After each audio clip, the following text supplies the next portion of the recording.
Are you prepared to break free from the conventional notions of luxury and wealth? Unlock the secrets to managing and growing family wealth while preserving legacy. Welcome to Beyond Wealth.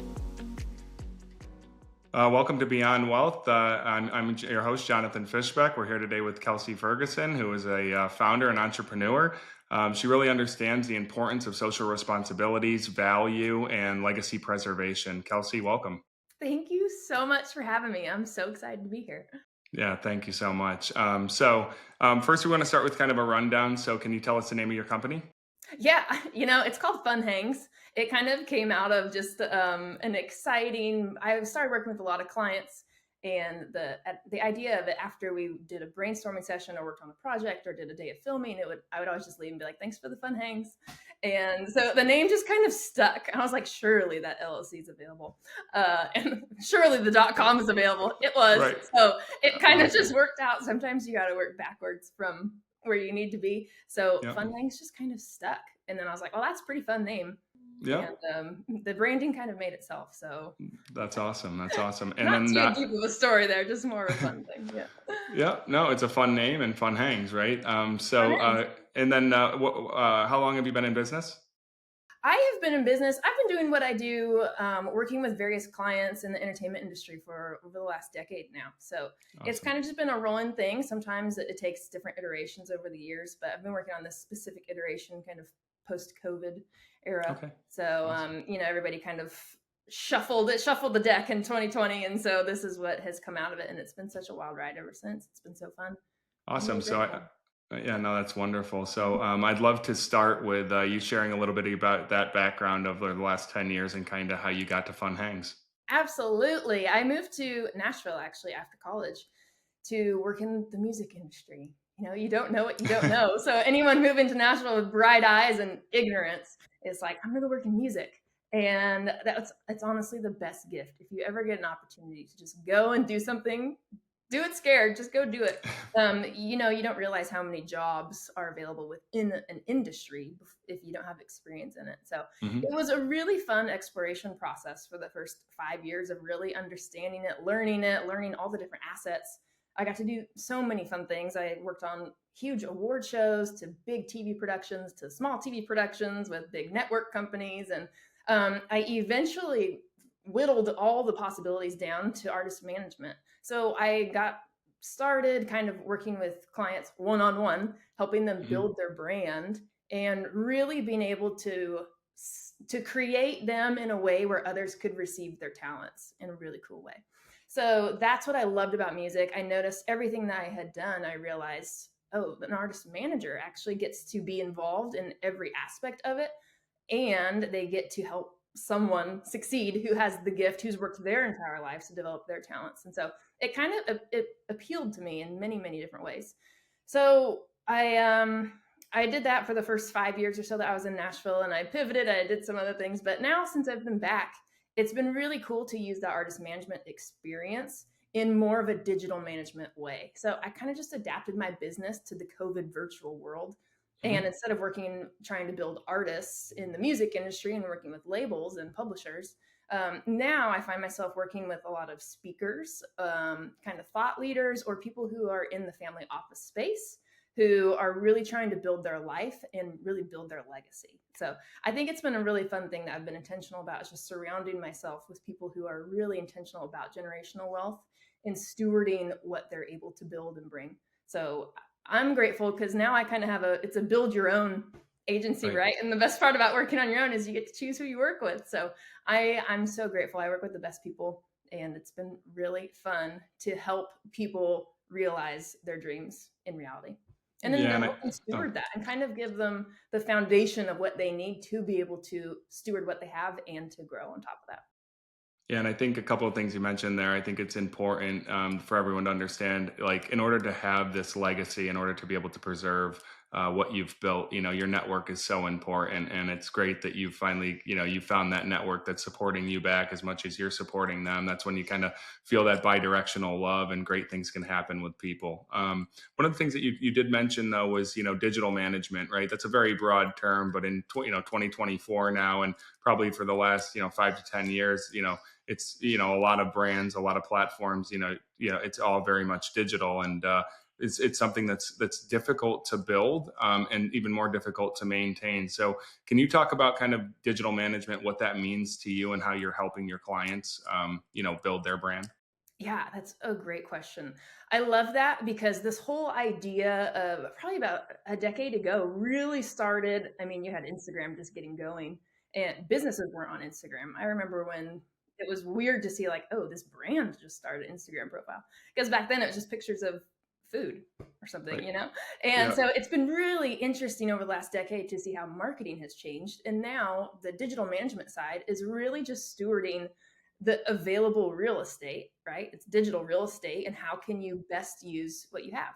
So instead of having to have a huge portfolio to go out and buy physical real estate, to buy a brick and mortar to build your business, now anybody with an iPhone or any phone um, can open Instagram, make an account, and they can start selling same day. It's incredible the opportunities we have on the internet. So the whole idea of digital management, and when I'm working with people, is okay, well, how can we work together? What are your goals? What are you really good at? What do you need help with? And then what is a good way that we're going to be able to reach the person that you're wanting to reach, that you're going to be able to help? And then how can we solve their problem? And within all that, I think it's always just limiting the barriers of people being able to understand what you do. And so for digital management, to me, it's saying, hey, what do you do best, and how can we tell that story the most efficient way? Because I'll be the first to admit, attention spans are shot. You've got about 6 seconds on an Instagram video nowadays to really capture someone's attention. So I think that's the importance of brand building and really knowing who you are as a brand. I think that's something that Estates Base, has done very well.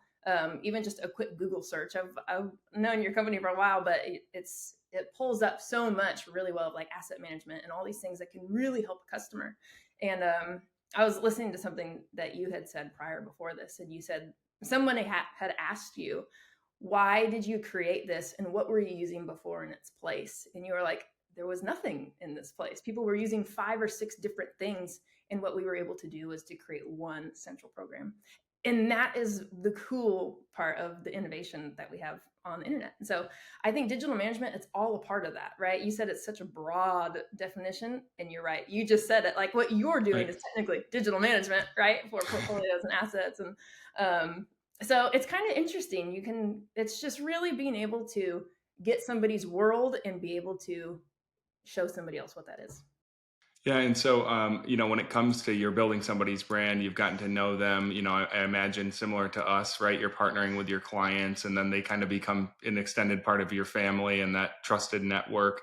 Do your services extend on to helping manage that brand? Like, let's say, it might be a lot of work in the first 6 to 12 months, but once that's up and running and kind of, you've gotten their brand to the point where everyone's happy.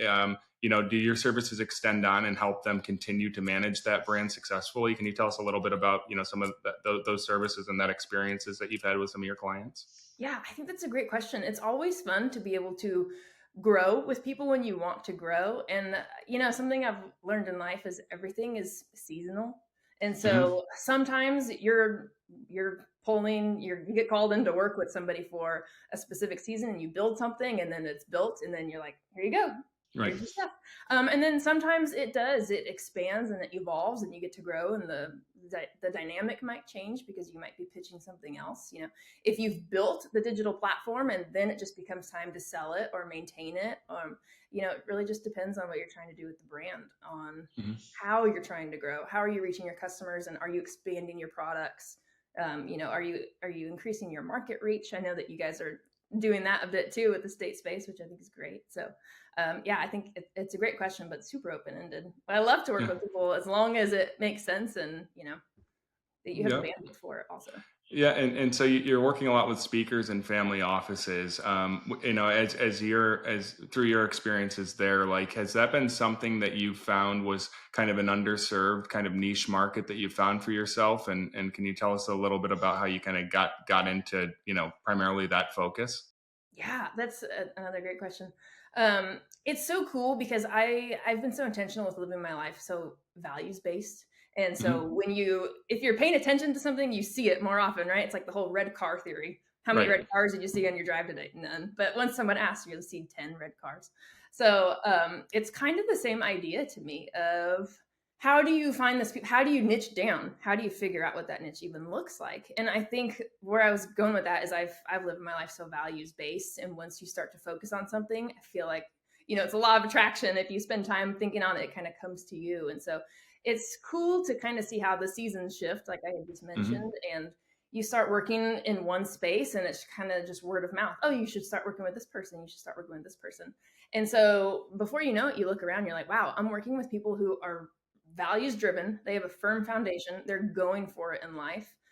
They all know what they were created to do, and they are willing to put the time and the responsibility into stewarding that well. And so that's something to me, I've always taken it back down to the foundation in how I spend my time and how I look for others to be in my community is the foundation set. Because if you are living truly values based in your foundation set, there's no stopping you, and then you really start to find your tribe that way. You find those people who are also doing that, and then from there it's super easy, because if people also have that mindset of growth, and I talk a lot about limiting beliefs and what we think we can't do, or like these blind spots that we have, especially in the wealth space. It doesn't matter how much money you have in the bank, if you think that you can't do something, or if you think that it's out of reach, it's probably going to be out of reach, and you probably won't be able to do it. So it really is just a mindset thing. And so you start to focus on that, and you start to draw like-minded people. But That's awesome. Yeah, and I think you mentioned earlier,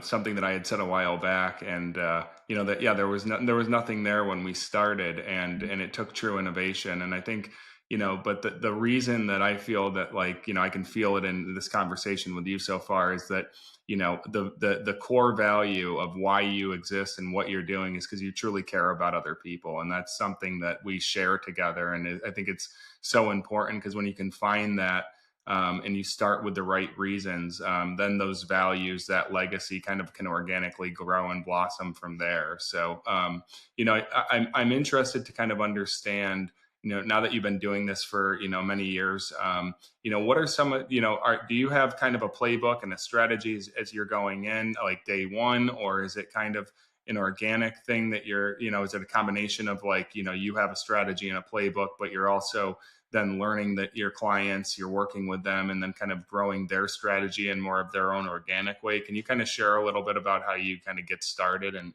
ultimately help your clients? yeah, that's another great question. I think it's a yes, and it's, you have to catch the vision for where they're going. And often Yep. with the people that I get to work with, most of them have a huge vision, and where they get lost is the execution. So that's where I can kind of come in and say, okay, well, let's put a game plan together. We know you want to get there. Let's put these pieces in place to help you get there, using SaaS products or using other things in your daily life that are going to help improve your calendar. Are you healthy? Yeah. Do you have time in your schedule to work out and take care of yourself so that you can actually steward and maintain what you're trying to build? So those things are really important to me. I love what you just said about having that people connection. And to me, that's huge, because you have to have your why of why are you doing this and why are you building it. And if you don't have that why, and if that why isn't to help people or to connect with people or to really have that piece in the puzzle, it's not going to work. Because I think everything that's going to grow that foundation, you're going to be able to tell if you're helping people, and if you're making those connections and really growing your network from it.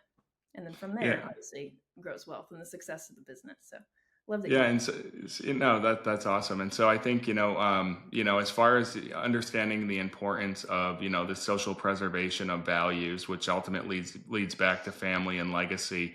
All of that. We talk a lot about on Beyond Wealth about creating a platform, which is you, and it seems that you've done a wonderful job kind of creating your own platform, Kelsey. And so I'm kind of interested in kind of that personal journey, because like you said, when you first got started, you don't really know. You everyone goes to school or learns a trade, and before you know it, it's 10 years later, and you never really thought you were going to be where you are, and that's the really great part about life. And so Are you just explaining me right now? Because you're yeah. spot on. No, I think it's with everybody, from my daughter Yeah, going to college to right, most professionals that I talk to, and mentors that mentor me or right. I help them. So no, I think I'm really interested in kind of that journey. Like, where in your journey did you like realize that was an opportunity for yourself to kind of create that platform, now that you're doing it for other people, but at some point that had to happen for you. So I'm just kind of curious, when was that, and how did that help kind of shape where you are professionally today? Yeah, that's really great. You definitely have to take inventory of where you're going, Hmm.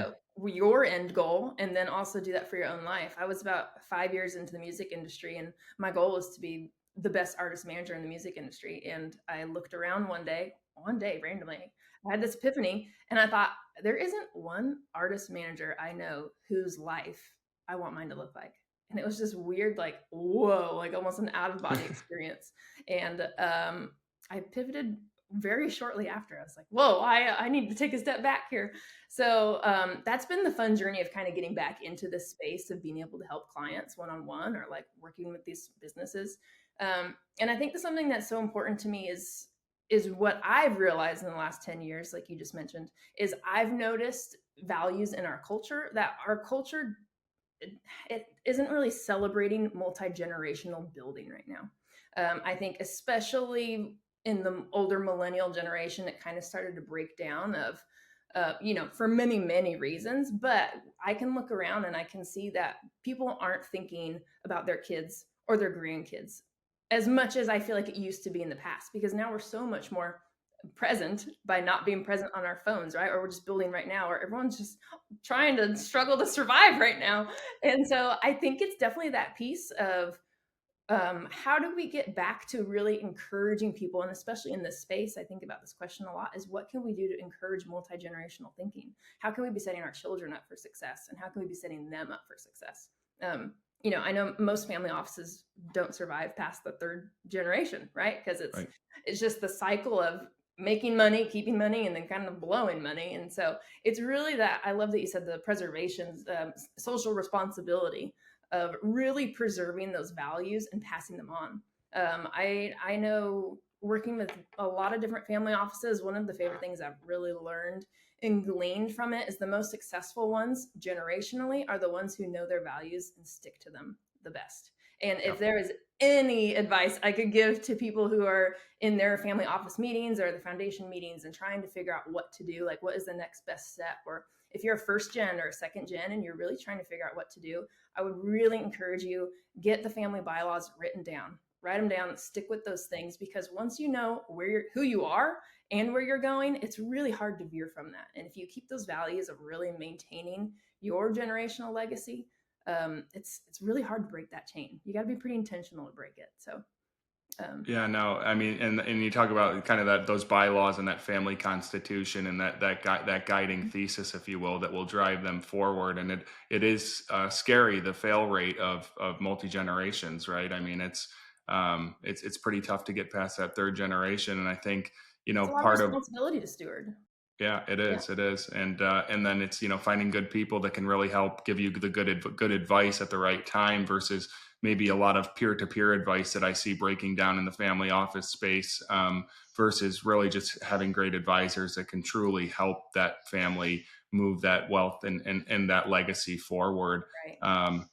My hope here is that with technology, we're not just talking about family offices and ultra high net worth individuals, but we're really talking about our society in general as a whole. And I think that's what you just said. That's that kind of answers my next question about, like, I think that was your moment of inspiration that started you on this path to being able to help people, and it's just, I can only imagine how rewarding it must feel. And it's that just must be great for you to be able to be able to do that over and over with different families. Well, thanks. Yeah, I think it takes a lot of bravery. I encourage anybody that even today, just take a step back from all the busyness that we have of kind of the mundane. I was texting a friend earlier and I said, life gets in the way. And I deleted life. And I said, the mundane gets in the way. Like we have to be really intentional to plan the things that we want to do, or have to put that trip on the calendar. Otherwise, it's never Right. going to happen.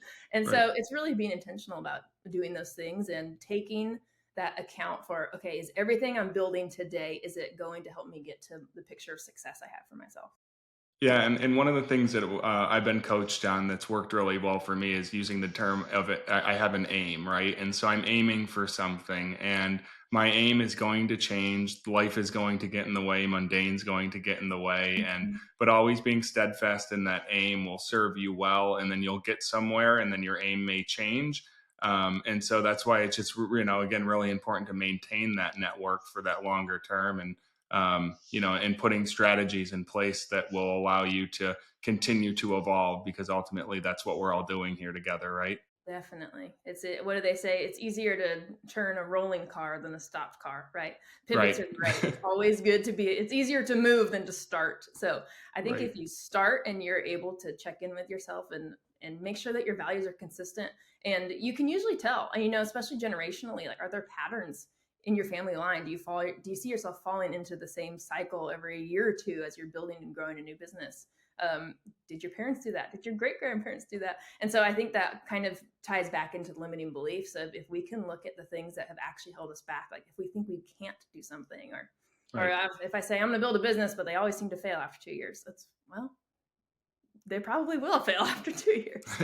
So yeah, I think it's just so important to steward what we have, and it really takes a responsibility and a maturity that you have to grow. You have to be really intentional about it. So I feel like that's why I love your product. I love what you guys are selling, because what are you selling? You're not selling a SaaS product. You guys are selling a way to further the legacy that you guys are helping people build, and that's priceless, right? And so the product that the product that you're selling is actually saving people time, and it's lowering the amount of things that can be dropped, right? Because you're putting everything in one space and keeping it so unified that can just be tossed. And so I think lowering the level of effort to make yourself successful. That's what you guys sell.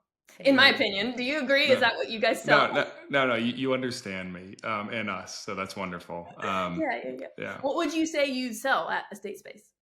We sell legacy software to help improve the lives of the people that we serve, and we do everything here because we care about people. There you go. Look at you. Yeah. Yeah. So then that care then leads to, being in our space. Like, we talked a little bit earlier about partnering with our clients and what that really means. And something that I've seen has been that, it went from, my vision and I started a business to our vision and our company. And I really love that. I feel like, it ends up aligning. It ends up, but I think the important point that I'm trying to make here, I think, is that if you have that mentality going into new projects, new clients, you're only going to end up with really great clients and really great projects, because your like attracts alike. And so I want to know, what is maybe your most favorite success story and one of the biggest challenges that you've had to face at FunHangs? Oh man, the challenges are always the press. I tell you, when you're working with speakers and people who have platforms and people who say things on public spaces, but they say there's no such thing as bad press. So it's Right. definitely being able to roll with the punches. You never know what any day is going to bring, and again, that comes in where pivoting is such a skill to have, instead of Mhm. getting stopped by something like a hiccup in business or a hiccup in the headlines. If you can just take that, pivot it, and run with it, nothing can stop you. Once you build that momentum, you'll find success in anything you do. But as far as that, I can't really say too many people I've worked with, but it's been so fun to really see the work that I've been put in place of, is to be able to see it shift culture, and to see specific book launches, or to see these things that are Right. really building society in a positive way, that is encouraging values and is encouraging self-improvement, and those kinds of things, which is why I think it's so rewarding to work with people who have that foundation and are going to build. Because at the end of the day, it's really hard to have a bad day when you know that you've helped other people build legacy, and not even just for their own personal brand, but everything that they do is helping other people build. Yeah, and I think something that you probably talk about with clients and help kind of coach them up is the importance of, if they do this well, the impact that they can have is going to be one of the greatest impacts that they'll ever have on society and people. Exactly. Yeah, you want to talk about legacy. I think that it really depends on you being fully yourself. And I think a lot of people sometimes they try to bend who they are in order to fit the market value, or like, oh, this is missing. Let me be that. And I think that's great with businesses. I think it's how you grow businesses. But Mhm. for your own personal self, I think it's really leaning into your quirks and what you're specifically made to do, because that's how you niche down and that's how you find a product for people who are like you. So it's really understanding yourself and being unapologetically everything that you are. That's going to help you build the best product, and that's going to help you have that genuine connection with your customer. Like Yeah. I work with a few different people now. I'm overseeing some of their social media, and the question kind of gets asked a lot. You know, there's some kinds of content where you just know from working in it, like, this isn't going to be like the most well performing piece of content, right? But then you'll hear like, oh, but it got so many views. Like, this is one of our highest rated views. And I say, yes, and it has high views for the exact audience you have right now. But does it have the most availability and the highest success rate to reach new people and to reach a new crowd? You know, you could Mhm. have a little piece of a big pie. I mean, you could have a big piece of a little pie and feel like, wow, I'm on top of the world. I have all of these people who are liking this. But is it going to reach new people? I'd rather have a small slice of a large pie, because I feel like there's so much more that you can grow. And then from there, you can, again, you pivot and you build and you find new clients and you build your customer base. And I think there's so much more growth that way. It's really easy to stay over here and stay safe and say, but I know my 100 followers really like this content. I'm like, yeah, but what about the million over here who don't know that they love your content yet? So it's really being able to fully be yourself and bend to that and really help people find you. Yeah, and I think for our listeners, Mhm. Kelsey just mentioned helping people find their authentic self. That's Mhm. wicked hard to do. So hard. It's so hard. So, There's a that, lot of things in society right now telling us who we are. And right. I think it takes a lot of courage to stand up and say, actually, I know you're saying I'm that, but I'm not. And this is who I am. This is what I love to do. This is what I'm made to do. This is what makes me feel like I come alive. Like when I get Yeah. to work with people building what they're building, I come alive, because it brings life to me and it brings life to others.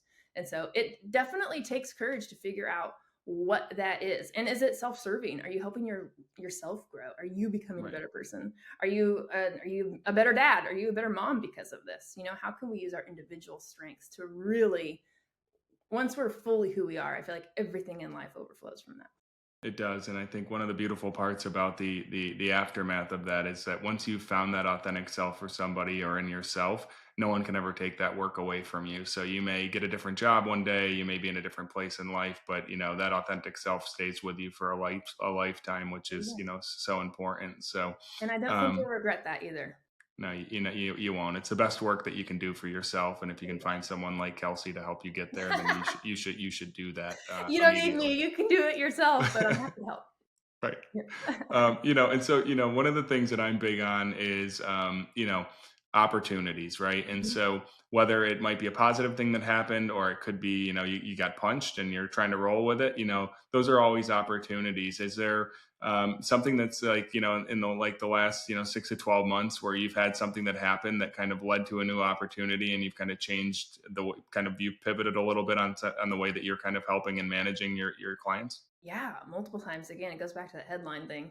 Sometimes things happen that you don't see it and you kind of Right. feel sucker punched. You're like, oh, well, I guess that door closed immediately. And so, I think that's where innovation comes, or maybe that's where you take a step back and you say, oh, okay, well, this book just, oops, I dropped my pen. This book closed, and so maybe it's time to take a step back, rest, get back to who I am and what I want to do.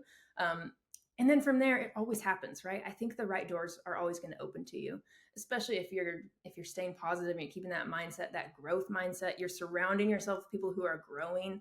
It's just always going to create innovation in your life. And I think that's how you can keep from getting stuck, is even when a door gets slammed on you, you just continue down the hallway, right? There's a light at the end of the tunnel. Right. Even if things are looking bleak, just start knocking on doors.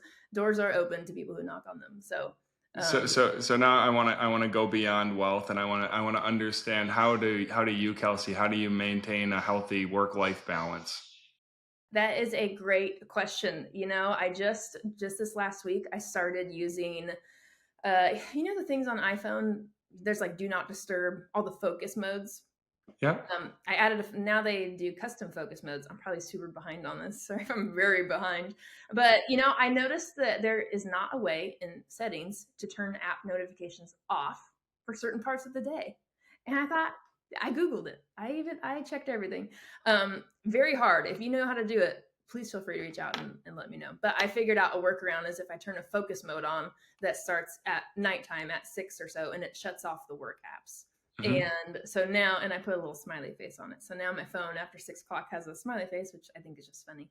And the things that I know aren't pressing, I don't have to do them again until the next morning. I can check them. Obviously, it's not like they're frozen, like on child lock, but it's definitely helped me to help compartmentalize and say, because it is, when you're working with clients, it is 24/7, and you're watching something at 11 o'clock at night. You're like, oh, that's a great idea. Let me pitch this to something. And I've really learned, maybe my best ideas don't come at 11 o'clock at night, but I can write a little mental note and I'll get back to doing it in the morning. So I think the work-life balance is definitely scheduling things in your calendar that you want to do. Something I've been really lucky with is my job is so much fun. Like, I get to travel to really fun events, and I get to go to conferences, and I get to watch people speak. And so it's, how do you piggyback personal fun time onto a lot of those things? If you take a work trip, plan something fun with it, because then you're kind of piggybacking things. And then also, just personally, my spiritual life is really important to me. And so I take a lot of time. I'm great at just sitting and thinking. So it's really just carving out time. I love to go on a walk. I can walk for hours and just kind of be in my own head, and hopefully not take my phone. Otherwise I'll just be scrolling. But it's just really finding out what works for you and how can you best connect with yourself, and what does that activity look like? Yeah, I love that. And are there like one or two peers, within in your world that have kind of either been a mentor or helped you, and who are those important people to you? Oh man, that's another great personal question. I work with incredible people. And one of the cool things, even just personal friends and people I work directly with, are very revered thought leaders. And so it's really cool that even in my day-to-day, in my work life, and then I get to go home, I'm working with people who are really not only growing their lives, but are intentionally spending their lives growing and helping grow other people. And so I think that's something where it feels like you're always being sharpened. It doesn't matter if you're in a planning meeting, planning out content for months, or you're saying, hey, let's look at these speaking rates, or what can we do about these conferences? Who should we have come speak? What's the goal of these things? It's always really being around people who are going to lift you up, really encourage you and push you to be the next level. Awesome. Well, thank you. So no worries. So tell our listeners where they can find you and how they can get in contact with you. Oh, that's so great. Well, FunHangs.com. Remember that one. Yeah. I encourage you, if you think of a fun name, go immediately to a website host and see if the name's available. But yeah, FunHangs.com. I'm Kelsey Fergie on Instagram. You can find me there, but everything's on FunHangs.com. Awesome. Wonderful. Well, thank you so much, Kelsey, for being on Beyond Wealth today. Yeah, this has been great. Really found everything inspiring. I hope everyone else listening in found it as inspiring, and some really great tips on how to help your social responsibilities, build values, and ultimately maintain a legacy that you'll be proud of for generations to come. Absolutely. You nailed it. I'm proud to know you. I'm proud to have you in the fold and to say I know you and what you guys are building. So cheering you guys on every step of the way. Awesome. Well, we're always here for you. So much appreciated. Very kind of you. So, and anybody that's listening, please, if you enjoyed this, please subscribe on any of the social channels to our podcast. It's your following that helps us get wonderful guests like Kelsey. So thank you, everybody, and have a wonderful day. Thank you. Thanks for listening. If you found this conversation valuable, please leave a review on your favorite podcast platform, or watch the conversion unfold on our YouTube channel @EstateSpace. We will see you next time on Beyond Wealth.